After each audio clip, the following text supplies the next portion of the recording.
Assalamualaikum warahmatullahi wabarakatuh. Alhamdulillah. Wassalatu wassalamu ala rasulillah Nabina Muhammadin sallallahu alaihi wasallam wa ala alihi wa sahbihi wa mawala. Wa qala Allah ta'ala fil Qur'anil Karim, ya ayyuhalladzina amanu taqullaha wal takum nafsum ma qaddamat liqad. Wa taqullaha innallaha khabirum bima ta'malun. Amma ba'du. Alhamdulillah. Oke, para sedulur YouTube, ketemu lagi dengan saya Agung Wijanarko. Oke, para sedulur, dalam sebuah hadis yang diriwayatkan oleh Imam Muslim rahimahullah, diriwayatkan oleh Fatimah binti Qais, bahwasanya Rasulullah SAW memberitakan ya, keberadaan daripada Dajjal, gitu kan. Yang mana bunyi hadis tersebut adalah sebagai berikut. Bismillahirrahmanirrahim. Ala innahu fil bahril sami au bahri yamani la bal huwa min kibalil masrik ma huwa min kibalil masrik huwa min kibalil masrik ma huwa wa auma'a biyadihi ilal masrik, yang artinya sebagai berikut.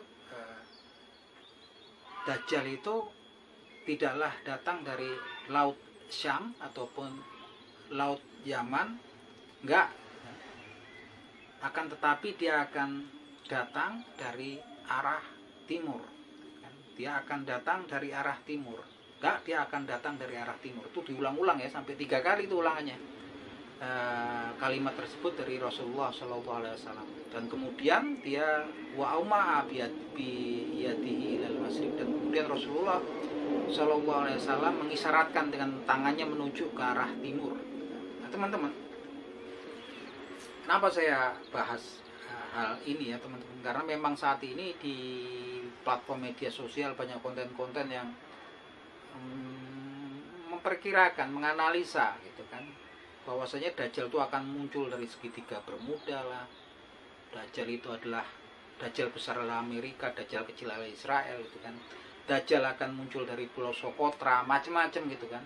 Dan saya berharap kita sebagai seorang Muslim dan insya Allah sebagai seorang hamba Allah yang beriman, kalau kita membahas sesuatu, ya ada baiknya kita membahasnya berdasarkan referensi, dan referensi seorang Muslim adalah Al-Quranul Karim dan hadis daripada Nabi Muhammad SAW.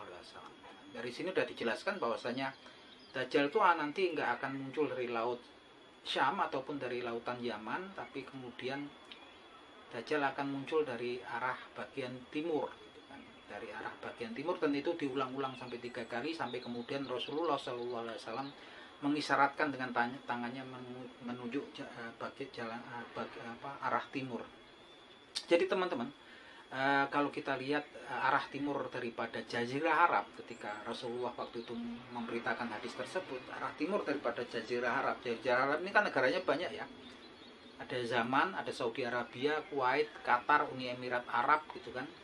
Banyak negara di situ ya teman-teman. Nah, di sebelah timur daripada Jazirah Arab ini adalah Teluk Persia ya, lautan Persia, Teluk Persia. Seberangnya adalah negara Iran, yang saat ini adalah negara Iran, kalau dulu Persia gitu kan. Di belakang Persia ini ada beberapa negara juga gitu kan, yang memang sebelah timur daripada Jazirah Arab. Mereka adalah seperti Turkmenistan, kemudian Afghanistan, ada juga Pakistan gitu kan, ada juga Uzbekistan, itu di belakangnya Iran ya. Gitu. Yang jelas hadis ini jelas sekali ya. Kita sudah secara clear bahwasanya Dajjal akan munculnya dari arah timur daripada Jazirah Arab. Pas daripada sebelah timur daripada Jazirah Arab adalah negara yang saat ini Iran, gitu kan. Dan ini memang diperkuat dalam beberapa hadis yang lain, gitu kan. Dalam sebuah hadis yang diriwayatkan oleh Imam Ahmad ya rahimahullah, gitu kan. Diberitakan oleh salah seorang sahabat ya, gitu kan. Bahwasanya Rasulullah SAW memberitakan juga tentang kemunculan Dajjal ini gitu kan. Yang hadis tersebut bunyinya sebagai berikut. Bismillahirrahmanirrahim. Yahrujud dajjalu mi yahudiyati asbahan wa ma'ahu sab'una alfa minal yahud gitu kan. Yang artinya sebagai berikut, yahrujud dajjalu min yahudiyati asbahan.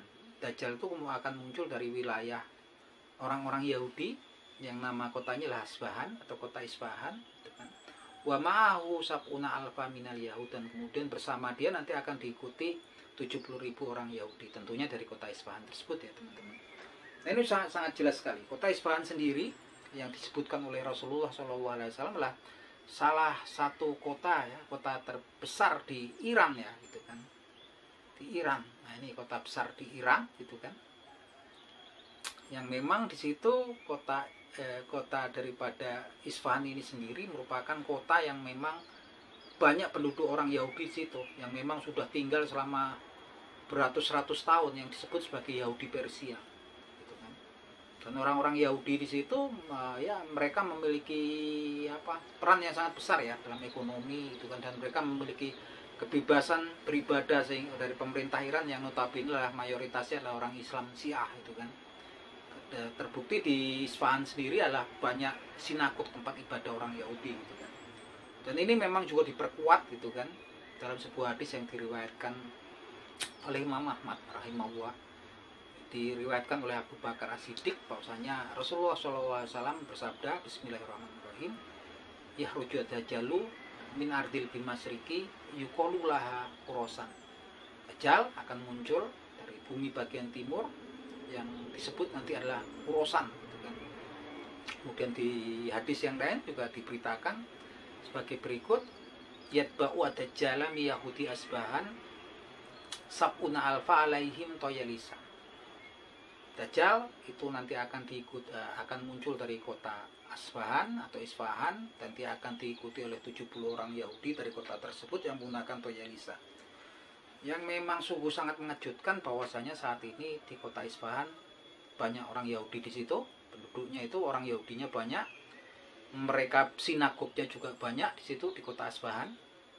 Yang jelas kemudian kota Asfahan sendiri penduduk Yahudinya lah penduduk Yahudi yang sampai saat ini masih memegang teguh ya kebiasaan orang Yahudi untuk menggunakan toyalisa gitu kan, pakaian khusus mereka untuk beribadah di sinagog. Satu-satunya lah Yahudi Persia ya, Yahudi yang ada di kota Isfahan ini sendiri. Diberitakan bahwasanya nanti akan mengikuti Dajjal 70.000 orang Yahudi dari kota Isfahan gitu kan. Yang mana kalau diberitakan dia akan muncul dari region Khorasan, di wilayah yang region Khorasan yang dulu namanya region Khorasan yang sekarang terbagi di beberapa wilayah negara seperti kota Merv di Turkmenistan. Kemudian di Iran sendiri ada 2 kota yang masuk region Khorasan, yaitu kota Nisapur dan kemudian kota Tus. Di sebelah sononya ada kota Herat gitu kan, Herat dan Baloch di Afghanistan, dan kemudian ada Samarkand, kota Samarkand di Uzbekistan. Di sebelah sini ada kota Balkistan ya di wilayah Pakistan gitu kan. Tapi ini jelas sekali ya pengikutnya Dajjal. Dajjal akan muncul dari region Khorasan. Kalau di Iran yang masuk region Khorasan ini kota Tus dan kota Nisapur gitu kan. Yang jelas kota Tus sama kota Nisapur ini bersebelah dengan kota Isfahan gitu kan. Itu sangat jelas sekali teman-teman. Kenapa saya bahas ini? Karena memang saat ini seakan-akan banyak dari kita berpikiran bahwa Iran adalah pahlawan sesungguhnya saat ini gitu kan. Ketika kemudian terjadi konflik antara Palestina dan Israel, seakan-akan memang Iran sebagai pahlawannya, superhero-nya saat ini, Iran dan proksi-proksinya. Iran, kemudian ada milisi Hizbullah di Lebanon, dan kemudian ada milisi Houthi di Yaman gitu kan, dan Syria, berapa milisi di Syria gitu kan. Kita nggak ngerti ya, kita cuma bahas di sini. Yang jelas kalau Iran saat ini berperan besar dalam perjuangan yang di Palestina, ya secara kasat mata memang saat ini yang berani berhadapan-hadapan dengan Israel cuma Iran gitu kan. Setelah proksinya aja yang maju gitu kan. Tapi yang jelas kalau kita lihat dari hadis tersebut gitu kan, ini sangat mengagetkan bahwasanya sebetulnya Dajjal, dan saya yakin orang-orang Iran pun, para ulama juga ngerti hadis-hadis ini gitu kan. Mereka akan muncul, itu akan muncul dari wilayah yang kemudian besar, wilayah di negeri Iran sendiri. Nah, kita nggak ngerti ini teman-teman. Bahkan yang membingungkan kan sebenarnya kan Dajjal inilah ujian terbesar daripada umat manusia dari penciptaan Nabi Adam alaihissalam sampai dengan yaumil akhir nanti. Dan mereka adalah pemimpinnya bangsa Yahudi gitu kan. Nah ternyata munculnya malah bukan dari Israel ataupun dari Amerika, di mana disitulah populasi terbesar Yahudi di dunia ya, di Israel sama Amerika itu kan. Salah satu dua negara yang populasi Yahudinya besar. Tapi akan muncul dari wilayah yang notabene penduduknya mayoritasnya adalah Muslim ya, aliran Syiah. Sebelah sononya kan orang negara-negara Muslim semua. Dan musuh daripada yang paling gencar itu dalam hadis, yang paling sengit berhadapan dengan Dajjal sendiri, saya pikir belum muncul saat ini, karena menurut Rasulullah SAW mereka adalah kalangan kabilah dari Bani Tamim. Bani Tamim sendirilah kabilah dari bangsa Quraisy yang tinggal di sekitaran kota Mekah di zamannya Rasulullah SAW. Karena memang kemudian dari sebuah riwayat itu Abu Hurairah radhiyallahu anhu mengatakan bahwasanya dia akan selalu mencintai Bani Tamim. Kenapa? Karena 3 alasan menurut dia. Yang pertama, Rasulullah SAW pernah bersabda bahwasanya dari umatku nanti yang paling sengit memerangi Dajjal adalah Bani Tamim gitu kan. Itu alasan pertama. Alasan kedua, bahwasanya dulu pernah ada tawanan di kemah atau tempat tinggalnya Sayyidah Aisyah radhiyallahu anha, seorang wanita, dan kemudian ketika Rasulullah SAW mengetahui hal tersebut, dia memerintahkan untuk membebaskan tawanan tersebut, karena menurut Rasulullah orang tersebut gitu, wanita tersebut adalah dari kabilah Bani Tamim, dan menurut Rasulullah SAW bahwasanya mereka adalah keturunannya Nabi Ismail alaihissalam. Dan alasan yang ketiga menurut Abu Hurairah radhiyallahu anhu bahwasanya ketika Bani Tamim membayarkan zakatnya gitu kan, Rasulullah mengatakan ini adalah zakat dari kaum kami. Dari 3 alasan tersebut Abu Hurairah menyatakan bahwasanya dia akan selalu mencintai Bani Tamim. Dan Bani Tamim itu sendiri adalah kalangan kabilah sekali lagi yang dari suku Quraisy yang tinggal di sekitaran kota Mekah.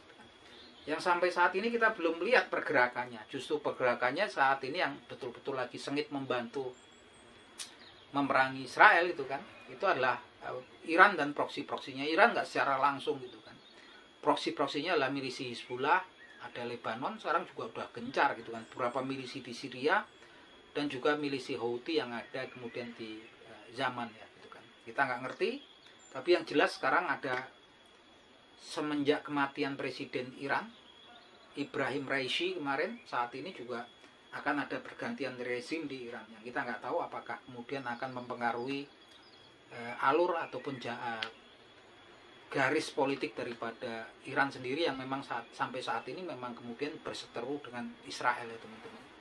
Nah ini obrolan pagi kita ya teman-teman, semoga bermanfaat, memberikan informasi yang cukup buat teman-teman tentang akhir zaman ya teman-teman. Semoga bermanfaat. Akhir kata, wabillahi taufik wal hidayah. Wassalamualaikum warahmatullahi wabarakatuh.